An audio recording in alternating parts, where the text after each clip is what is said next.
നമ്മുടെയൊക്കെ ജീവിതത്തിൽ ചില തെറ്റുകൾ പറ്റുമ്പോൾ ആ സ്നേഹബന്ധങ്ങൾ തിരിച്ചു കിട്ടാനായിട്ട് ഒത്തിരിയേറെ നമ്മുടെ സാഹചര്യങ്ങൾ എക്സ്പ്ലെയിൻ ചെയ്ത് ആ വ്യക്തിയെ നമുക്ക് വേണമെന്നുള്ള ആഗ്രഹത്തോടു കൂടെ പരിശ്രമിക്കുന്നവരാണ് നമ്മളിൽ പലരും. ഒരു കാര്യം ഞാൻ നിങ്ങളോട് ചോദിച്ചോട്ടെ, നിങ്ങൾക്കൊരു തെറ്റ് പറ്റുമ്പോൾ നിങ്ങളെ ആത്മാർത്ഥമായിട്ട് സ്നേഹിക്കുന്നവരാണെങ്കിൽ, മനസ്സിലാക്കുന്നവരാണെങ്കിൽ നിങ്ങൾ ഒത്തിരി എക്സ്പ്ലെയിൻ ചെയ്യേണ്ട ആവശ്യമുണ്ടോ? അവർ നിങ്ങൾ മനസ്സിലാക്കില്ലേ?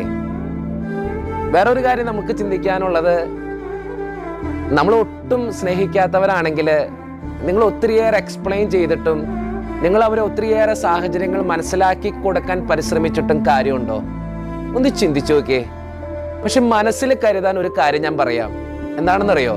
നമുക്ക് എത്രയേറെ തെറ്റ് പറ്റിയാലും എത്രയേറെ കുറവുണ്ടെങ്കിലും നമ്മുടെ സ്നേഹത്തിന് വേണ്ടി കാത്തിരിക്കുന്ന, നമ്മുടെ തിരിച്ചുവരവിന് വേണ്ടി കാത്തിരിക്കുന്ന ഒരു ദൈവമുണ്ട്.